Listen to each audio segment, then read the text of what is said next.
Muita alegria, nós vamos estar ouvindo uma palavra abençoada. Nós selecionamos aí aqueles que participaram do CDM, que é o nosso curso de preparação ministerial, homens, mulheres, em que nós enxergamos assim um potencial para o ministério, e aí eles fazem o curso lá na nossa igreja matriz. O diácono José Henrique, olha isso, José Haroldo, 36 anos, já estou até esquecendo o nome, Vaso, como é que é isso? 36? Corpinho de 35. É glória. E ele vai estar aqui nos abençoando hoje através da ministração da palavra. Você pode aplaudir o Senhor Jesus? Paz de Cristo para todos. Muita alegria, muita satisfação estar aqui. Vou pedir para você abrir sua Bíblia no livro de Atos.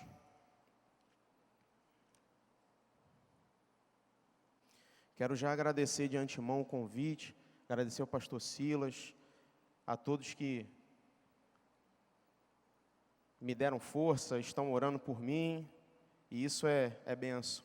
Glória a Deus. Atos capítulo 6, já que junho vai ser o mês do Espírito Santo, nós vamos tentar falar aqui um pouco a respeito de um personagem da Bíblia, Estevão, que era um homem cheio do poder e da graça do Espírito Santo.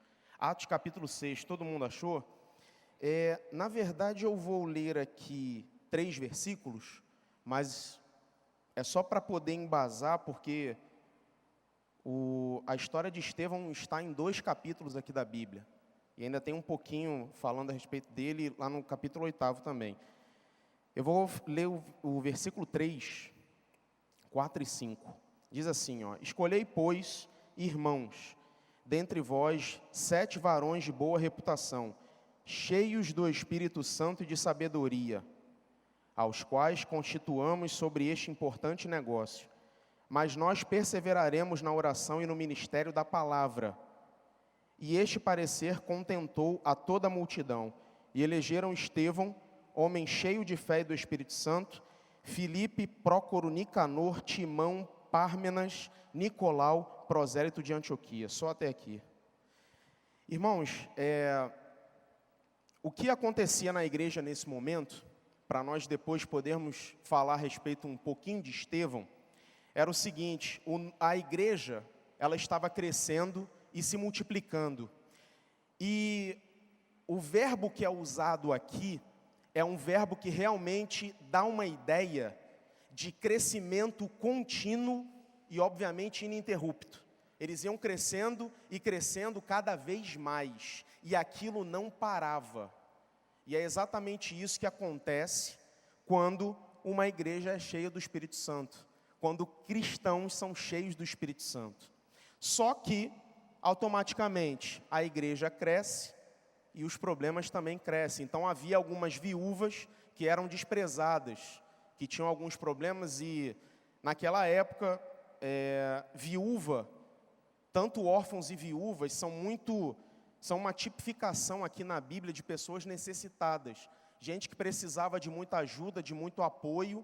Tinha viúvas, a mulher ela não podia trabalhar, então automaticamente ela perdeu o marido, ela perdeu sua fonte de renda, não tinha como, então ela precisava de uma atenção especial. E os apóstolos, automaticamente, percebendo essa necessidade, eles resolveram escolher homens cheios do Espírito Santo para poder resolver esse problema. Por quê? Porque os apóstolos, eles precisavam se ater ao ensino da palavra e às pregações. Não convinha que eles deixassem de pregar a palavra para poder atender a necessidade das pessoas. Entretanto, eles também não podiam de maneira alguma deixar que as pessoas padecessem alguma necessidade. Então, como tudo na casa de Deus, a gente acaba segmentando as coisas. Se uma pessoa tem um talento, alguma coisa, você direciona para um lado. Se ele é um bom professor, você direciona ele para dar aula.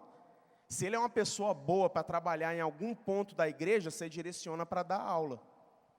Só que o que me chama a atenção aqui, a respeito de Estevão, e automaticamente dos outros, mas é que Estevão é o personagem mais focado, mais principal aqui no capítulo 6 e 7 do livro de Atos, é que ele era cheio do Espírito Santo, e aquele que é cheio do Espírito Santo, ele está preparado para fazer qualquer coisa. Qualquer coisa. Não tem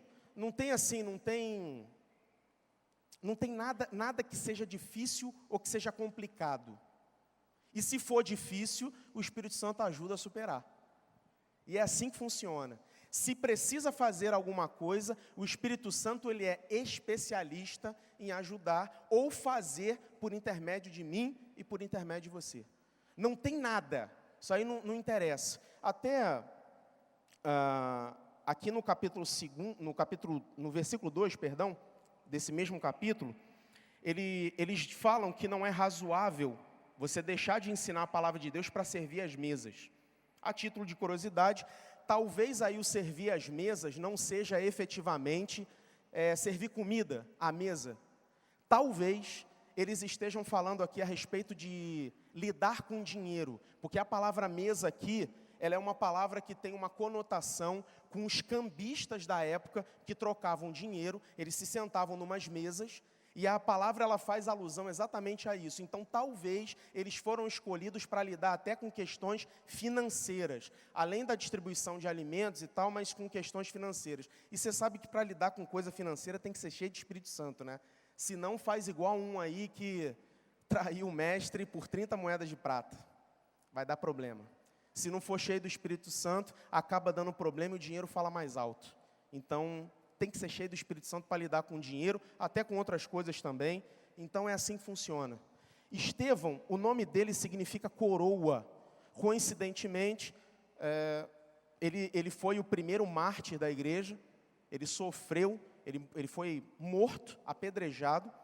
E provavelmente, vamos dizer assim, é como se fosse uma alusão de ele ter recebido a coroa de mártir. Vamos dizer assim. E ele é um homem, como diz aqui, cheio da graça. Em algumas versões você vai encontrar aí fé. Mas talvez a melhor tradução seja um homem cheio de graça e cheio do Espírito Santo. Não que de fé também seja errado, não é isso, não é ruim, mas é uma boa palavra. E isso é muito importante, porque assim, você já pelo menos quebra algumas questões. Mesmo que você pense o seguinte: mas eu não sou diácono igual a Estevão.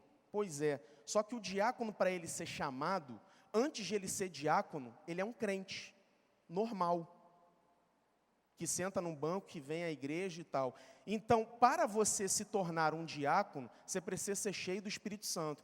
Automaticamente, o que a gente entende? Que todo cristão precisa ser cheio do Espírito Santo.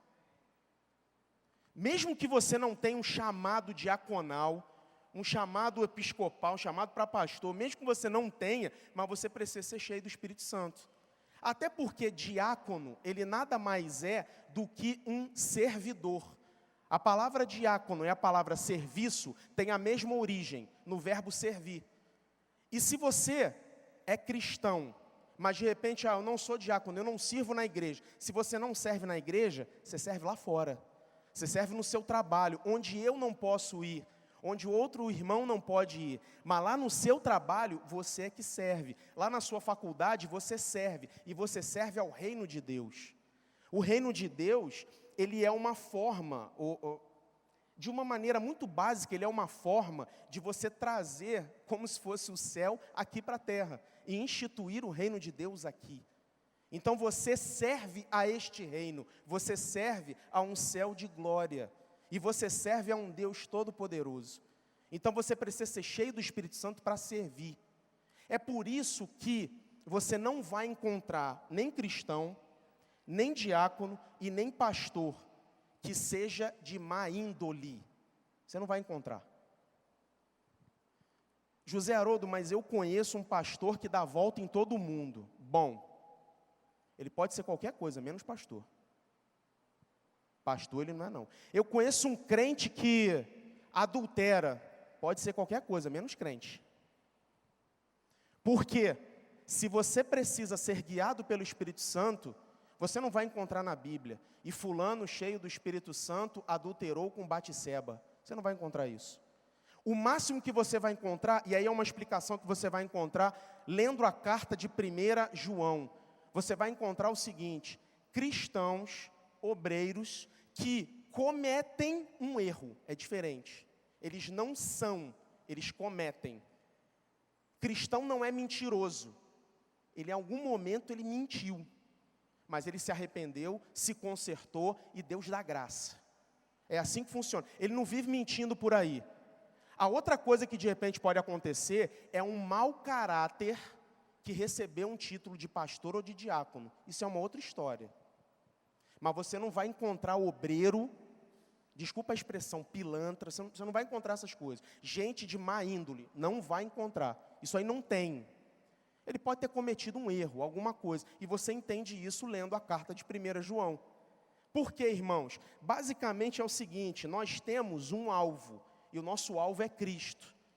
Aí você tenta pensar uma coisa, tipo arco e flecha. Você tem o alvo, preparou lá o arco e a flecha e atira. Só que você errou aquela parte ali do meio, eu não sei como é que funciona isso, mas enfim, você errou o alvo. A flecha foi mais para a direita, foi mais para a esquerda, mas você pelo menos mirou o alvo. Tem gente que o alvo está aqui na frente, ele pega a flecha e faz assim. Ele aponta para tudo quanto é lado, menos para o alvo. E ainda tem aqueles que nem alvo tem. Esses dois exemplos que eu dei não são de cristãos. O cristão geralmente é o primeiro exemplo. Ele tem o alvo, mira e errei. Vou tentar de novo. E errei. Agora acertei. Maravilha. E é assim que funciona. Sempre tentando acertar o alvo. E você entende isso lendo lá 1 João. Uma outra coisa muito importante daquele que é cheio do Espírito Santo é que quem é cheio do Espírito Santo, ele faz, não que ele faça, mas ele é um instrumento de operação de maravilhas. Versículo 8 diz o seguinte, Estevão, cheio de fé e de poder, fazia prodígios e grandes sinais entre o povo. Quem é cheio do Espírito Santo é instrumento de Deus para fazer milagre, ou para ver milagre. Entretanto, para os milagres acontecerem, nós precisamos estar na posição correta. Não dá para ver milagre, assistindo televisão, indo para o shopping, indo ao McDonald's, não dá. Comendo pizza, não dá para fazer isso. Para você ver milagre, você precisa cumprir a vontade de Deus. Não que você não possa fazer essas coisas que eu mencionei, eu estou utilizando-as como exemplos. Mas não é assistindo jornal o dia inteiro que você vai ver milagre. Você vai ver milagre quando você cumprir a vontade que o Senhor deu. Eu soube de um testemunho de um casal de missionários, que eles foram para o Senegal. Deus orientou, Deus mandou eles irem para o Senegal. Eles agora, no meio do ano, se não me engano, eles vão de vez. Mas anteriormente eles fizeram algumas viagens. E numa dessas viagens é um casal de médicos. E lá no Senegal, se não me engano, eles ficaram na capital. E se não me engano, a capital de Senegal é Dakar. Eles ficaram em Dakar. E a médica, ela recebeu um garoto senegalês com um problema no braço. Eu não sei qual era o problema, mas recebeu um problema no braço. Ele tinha um problema no braço. A boa notícia é que aquela médica tinha as condições dentro da área dela para fazer a cirurgia no menino. E ela chamou o pai do garoto e falou, olha, a gente precisa operar o braço dele aqui. Só que tem um problema. Aí vem a má notícia. Eu não tenho equipamento necessário fora da minha área, por exemplo, não tem anestesia, não tem uma mesa adequada, não tem uma sala de cirurgia que seja adequada e... não é limpa o nome, mas com asepsia, eu esqueci agora. Mas ela não tem. O que aconteceu? Ela foi explicando para o pai aquela situação e o menino começou a adormecer. Ela fez alguns estímulos sensoriais e o garoto não respondia.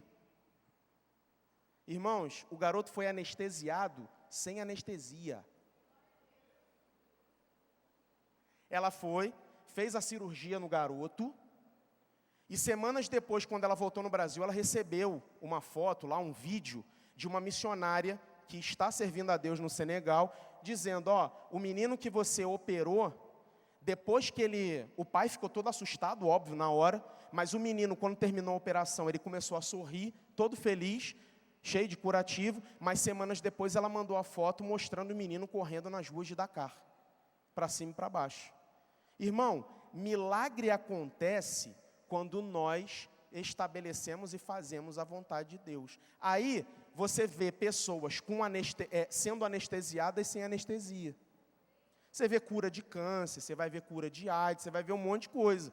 Mas enquanto você ficar na frente de uma televisão, você não vai ver nada. Você só vai ver que está aumentando o número de carros na fila dos postos buscando combustível. É só isso que você vai ver. Mas você não vai ver milagre nenhum.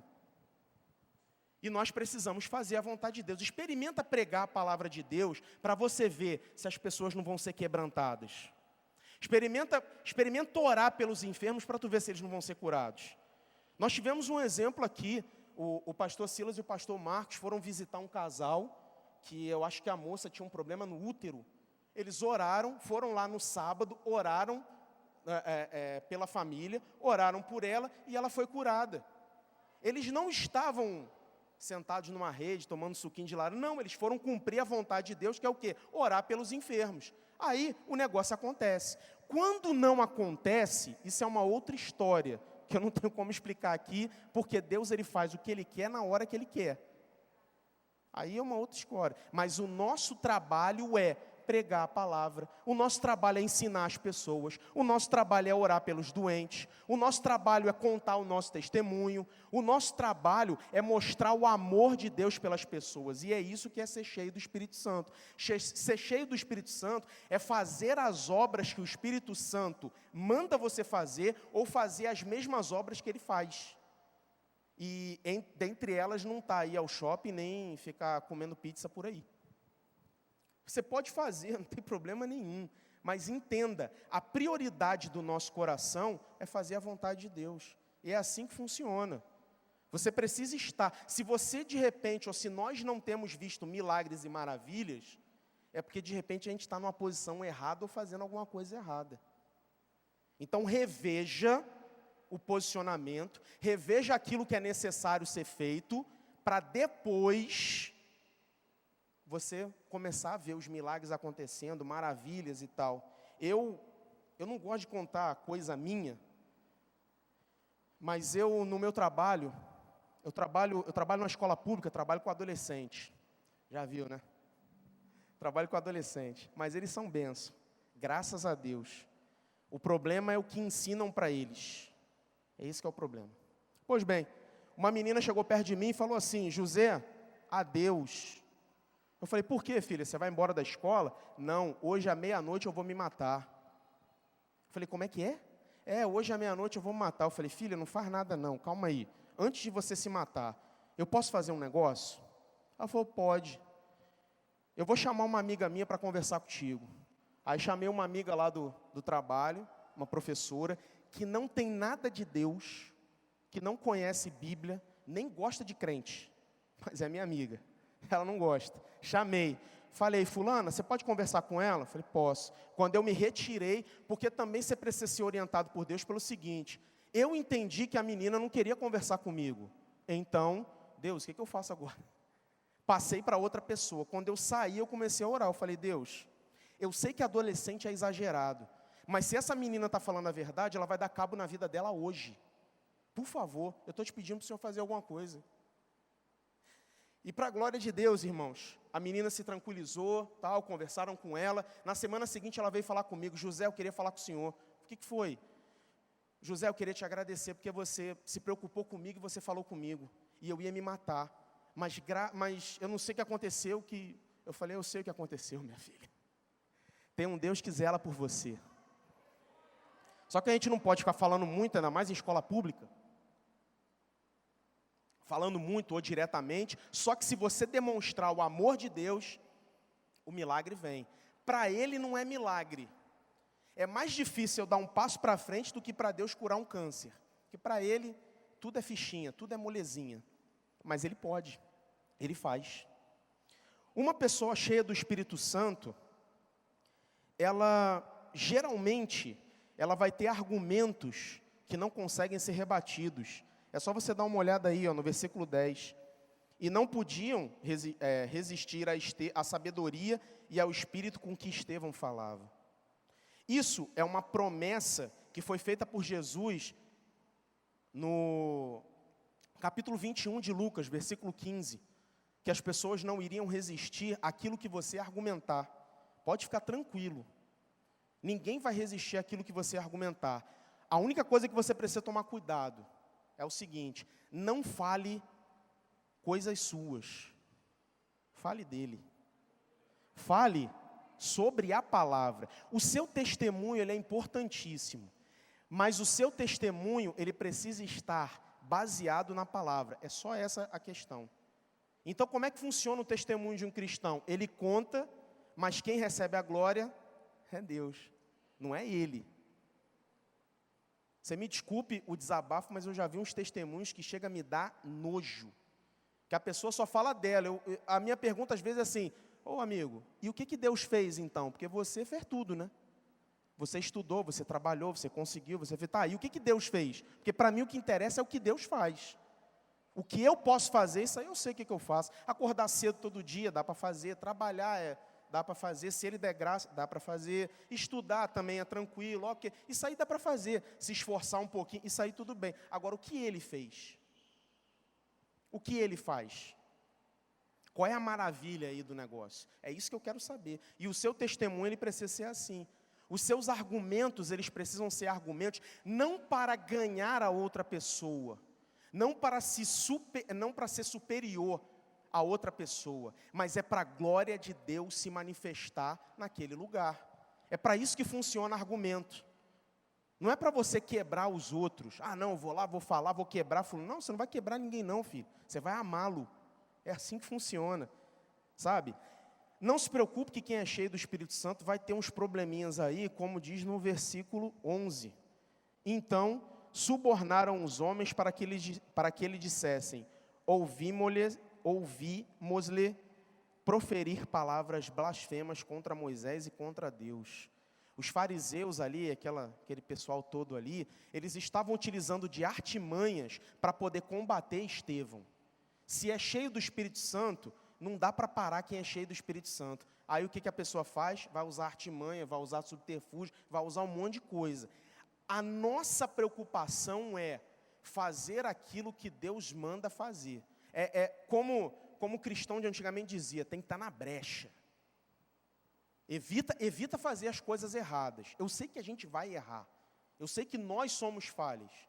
Mas evita fazer as coisas erradas. Só que o negócio é o seguinte, irmão. As pessoas vão se manifestar. É como aconteceu com Daniel, lá na Babilônia. Eu imagino, eu vou dar a minha versão da história. Eu imagino o seguinte: olha, gente, não dá para pegar esse garoto aí não dá para pegar esse camarada aí não. Vamos inventar um negócio para ver se a gente acaba com ele. Ah, então vamos convencer o rei e tal, assinar um decreto que ninguém pode pedir nada que não seja para o rei. Vai lá Daniel, vai na sacada: Senhor, tal, abençoa Jerusalém, abençoa isso, aquilo. Pronto, pegamos ele, agora vamos lá. Rei, agora o senhor vai ter que executar ele. Você tem que arrumar artimanha para derrubar. E não se preocupa que se alguém de repente arrumar alguma coisa contra você, isso pode durar até um tempo, mas cai. É destruído. Pode ficar tranquilo. O negócio é como eu falei, é você não fazer coisas erradas. O Espírito Santo, ele além disso tudo, ele produz sabedoria e conhecimento. Sabedoria e conhecimento são coisas que estão alinhavadas, estão juntas, mas são distintas. Se a gente, uma definição simples aí, a sabedoria é uma inteligência de repente mais voltada para questões práticas. Eu poderia dizer assim, mas alguém pode ter uma definição melhor. Conhecimento é muito mais ligado a uma questão de cultura e tal. Só que existem tipos de conhecimento. Tem aquele conhecimento daquela pessoa que sabe um monte de coisa, mas na verdade não sabe nada, porque não tem profundidade nas coisas. E é necessário a gente ter profundidade. Tanto que existe a área do conhecimento, a epistemologia. E a epistemologia vem de uma palavra epistemes, que é um conhecimento muito mais profundo. E é isso que nós precisamos buscar, e é isso que Deus nos dá. Quem é cheio do Espírito Santo, irmão, conhece das coisas, sabe das coisas.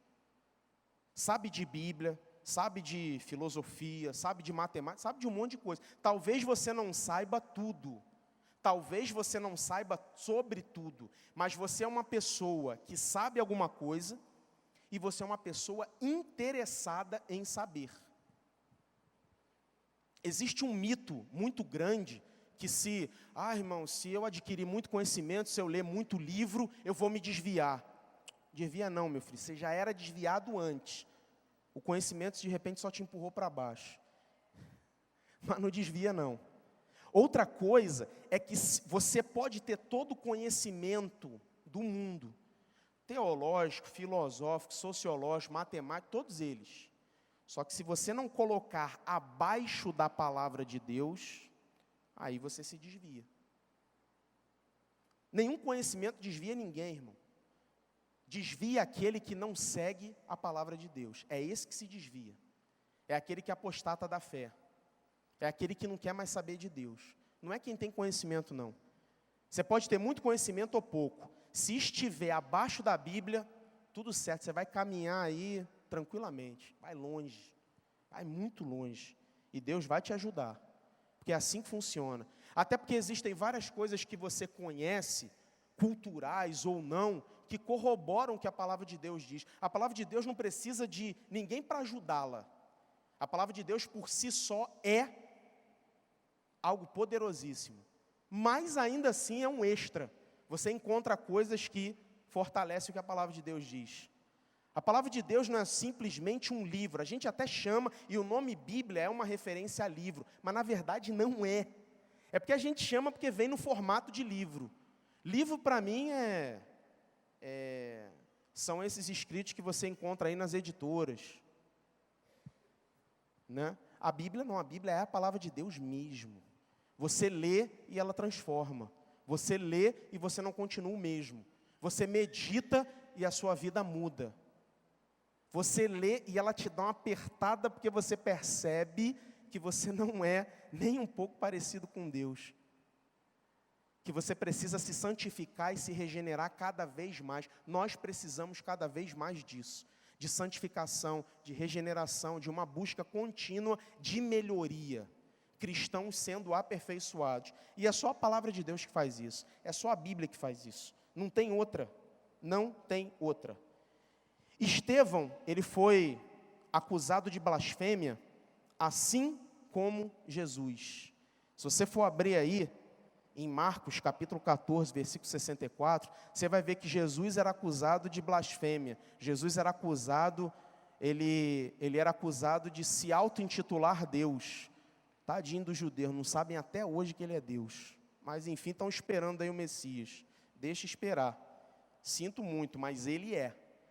E assim como quem é cheio do Espírito Santo, ele muitas vezes vai ser acusado de alguma coisa, assim como o mestre. Quem é cheio do Espírito Santo, ele vai agir igual ao mestre. Se você abrir aí, Lucas 23, 34, você vai ver que, e Atos, no capítulo 7, versículo 60. Olha só que curioso. Eu vou ler o 59. Antes de eu ler, o capítulo 7, ele fala todo de uma pregação de Estevão, que demonstra várias coisas.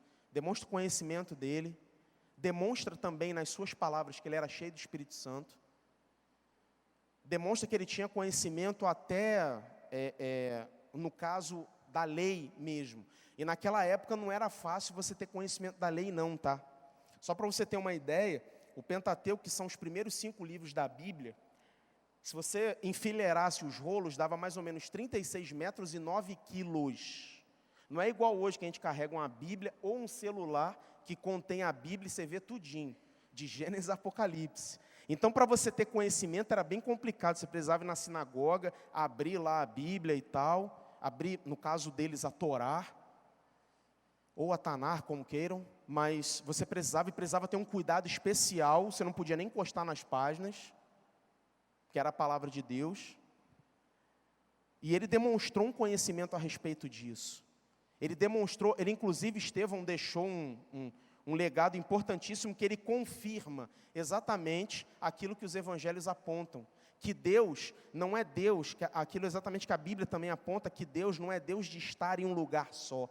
Deus ele pode ser encontrado em qualquer lugar, porque Ele é onipresente, a presença dEle está em qualquer lugar. Onde você invocar, Ele está lá. Até antes de você invocar, Ele já está. É por isso que Ele é o Eu Sou.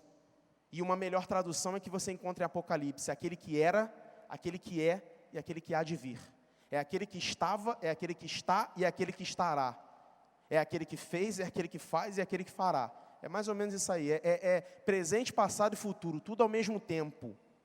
Esse é o nosso Deus, o Eu Sou. Esse é o nosso Deus. Então, você encontra isso, Ele não estava no monte tal, no monte... Não estava não. Ele está em qualquer lugar, e é isso que o discurso de Estevão demonstra. Demonstra, inclusive, toda essa hipocrisia dos fariseus e tal, essa coisa toda. Mas ele termina falando exatamente, tendo um comportamento exatamente igual ao do mestre. Versículo 59 do capítulo 7. E apedrejaram a Estevão, que em invocação dizia: Senhor Jesus, recebe o meu espírito. E pondo-se de joelhos, clamou com grande voz: Senhor, não lhes imputes este pecado. E tendo dito isto, adormeceu. Se você for ver lá em Lucas 23, 34, você vê que Jesus perdoou também os seus algozes. Aqueles que o tentaram humilhar, aqueles que criticaram, aqueles que cuspiram, aqueles que zombaram do mestre. Se você for cheio do Espírito Santo, você vai ter as mesmas atitudes que Jesus tem. As mesmas. É o que Jesus faria, é o que você vai fazer. Por isso que nós precisamos ser cheios do Espírito Santo. Porque o que Jesus fez, a gente vai fazer também. É assim que funciona. Bom, irmãos, só para poder encerrar, a morte de Estevão, ela foi muito significativa, porque você percebe, lá na frente, quando Paulo, em Atos capítulo 22, versículo 20, você percebe que essa morte de Estevão foi muito significativa para Paulo. E logo no capítulo 8, no versículo 1, você vê que ajudou a espalhar mais ainda os cristãos, e a perseguição ela se tornou cada vez mais intensa em relação ao povo de Deus. Só que essas perseguições foram boas, no sentido de que uniram o povo, no sentido de que espalharam o Evangelho. O Evangelho ele foi tão bem espalhado, ele foi tão bem pregado, e até mesmo por Paulo, que alguns estudiosos dizem que Paulo, ele substituiu a obra que seria de Estevão. Há controvérsias, há discussões e tal, mas que os dois eram cheios do poder de Deus, isso aí eles eram. Isso aí não tem nem como. Mas algumas pessoas acham que é isso, que Paulo deu continuidade à obra de Estevão. Algumas pessoas acham isso. Acredito que ele até incrementou muito mais, porque a pregação que Paulo fez, por exemplo, na parte da Ásia Menor, ela impediu que o catolicismo romano entrasse lá com força. Tanto que você vê lá o catolicismo ortodoxo, que entre o romano e o ortodoxo, eles são muito mais parecidos com o nosso cristianismo, protestantismo, do que o catolicismo romano, que infelizmente tem aquelas coisas todas lá que a gente já conhece, né? Não quero ofender a fé de nenhum católico, mas infelizmente só tem um mediador entre Deus e os homens, não há outro. E esse mediador é Jesus Cristo. Não tem a mãe dele, não tem ninguém que possa fazer esse papel. Só tem um mediador. Então isso foi muito importante. Até a morte de Estevão, ela ajudou de alguma forma a igreja a se espalhar e o evangelho ser proclamado de uma maneira importante. E aquilo afetou posteriormente Paulo de maneira positiva. De maneira positiva aquilo afetou Paulo. Então, irmãos, eu quero deixar essa palavra aqui para vocês, para que todos nós venhamos a aprender com a vida de Estevão, para que nós venhamos ser cheios do Espírito Santo. E se de repente nós já estamos cheios, vamos encher mais ainda para a gente transbordar. Porque assim como o Espírito Santo ele é infinito, o seu poder, a sua glória também são. A sua unção também é infinita e transborda e atinge a todo mundo. E o que a gente está precisando são de pessoas cheias do Espírito Santo. E eu tenho certeza que aqui tem, isso eu tenho certeza que aqui tem. Mas procure se encher cada vez mais. Eu nem vou entrar no mérito de como é ser cheio do Espírito Santo. Sabe? Não vou entrar no mérito não é questão de gritaria, não é nada disso. Ser cheio do Espírito Santo foi o que eu falei no início. É você fazer as obras que Ele faria, ou fazer as obras que Ele manda fazer. É assim que funciona. Então ame as pessoas, ame a Deus, ame inclusive até seus inimigos, que aí você vai ver, e se encha do Espírito Santo. Em nome de Jesus, que nós possamos nos encher do Espírito Santo. Eu agradeço aí, mais uma vez, a oportunidade. Muito obrigado, que Deus abençoe a todos aí. Glória a Deus. Fica de pé comigo aí no seu lugar, meu irmão. Vamos agradecer ao Senhor pelo privilégio que nós tivemos de estar aqui nessa noite. E que nós possamos sair daqui com essa palavra no nosso coração. Fomos chamados para ser cheios do Espírito Santo. Que eu e você possamos cada dia mais buscar ser cheios do Espírito Santo. No outro dia eu falei ali no culto dos homens, vou aproveitar e reforçar mais uma vez.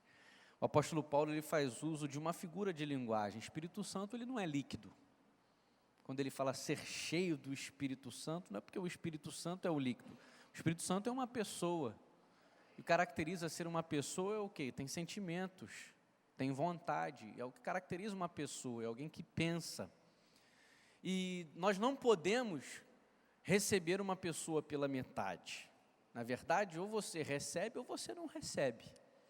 Então, se você já tem o Espírito Santo, quando a palavra do Senhor ela nos instrui, nos ensina a nós buscarmos, a querermos ser mais cheios do Espírito Santo, o que o apóstolo Paulo está querendo dizer é que nós venhamos a dar vazão para que a pessoa do Espírito Santo nos influencie cada dia mais. Porque é a pessoa do Espírito Santo. Então, ser cheio do Espírito Santo é você ser influenciado cada vez mais pelo Espírito Santo. É deixar que o Espírito Santo dirija você em todas as áreas da sua vida. E no texto que foi lido aqui, a gente vê que essa ação e a influência do Espírito Santo, ela precisa ser desde as mínimas coisas às coisas mais difíceis da nossa vida. Começou ali na igreja, apenas num serviço que era prestado ali às viúvas. Precisava da ação do Espírito Santo. Até um ponto onde Estevão estava ali resistindo e combatendo ali aos fariseus, aos escribas, que estavam ali contrários ao ensino da palavra de Jesus. Então, que eu e você, irmãos, das mínimas coisas, as mais difíceis, venhamos a nos deixar ser influenciados pelo Espírito Santo de Deus. Lá na sua casa, quando alguém usar lá entre irmãos, um pega a roupa do outro, aí já começa, deixa o Espírito Santo. É lá na sua garagem, alguém parou na sua vaga, seja guiado pelo Espírito Santo. Comer o seu pudim que você deixou na geladeira, seja guiado pelo Espírito Santo. As coisas mais difíceis, lá no trabalho, tem uma perseguição, tem alguém que está no teu calcanhar, tem alguém que está falando mal de você, está mentindo ao teu respeito, você está vendo que essa pessoa está planejando o seu mal, seja guiado pelo Espírito Santo de Deus, e você pode ter certeza que o que vai prevalecer é a vontade de Deus na sua vida. Amém, irmãos? Vamos orar, vamos agradecer a Deus. Deus continue abençoando José Haroldo, que ele continue cada vez mais meditando na palavra, buscando conhecimento e se deixando ser usado pelo Espírito Santo. Senhor, nós te agradecemos, Pai. Obrigado, Deus, por essa noite, obrigado pelo privilégio que o Senhor nos deu, de nós podermos estar aqui na Tua casa, de nós adorarmos o Teu nome, de sentirmos a Tua presença. Obrigado, Deus, pela Tua palavra, é a Tua palavra que nos instrui, é a Tua palavra que nos orienta, é a Tua palavra que molda o nosso caráter, é através da Tua palavra que Teu Espírito Santo nos convence, é através da Tua palavra que Teu Espírito Santo nos dirige, é através da Tua palavra que Teu Espírito Santo nos instrui instrui a como responder, a como seguir, a como se comportar.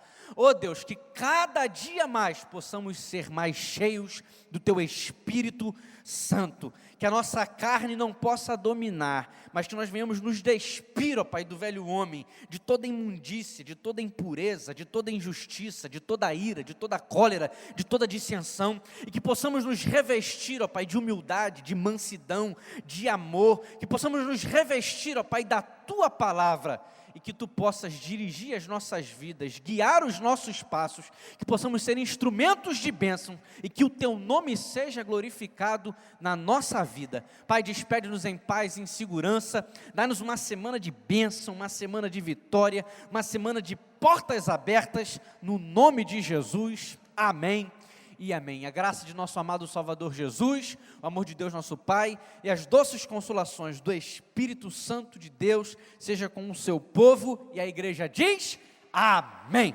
Vá em paz, abençoado, meu irmão. Quarta-feira, culto da vitória, venha. Pastor Luciano Subirá vai estar com a gente.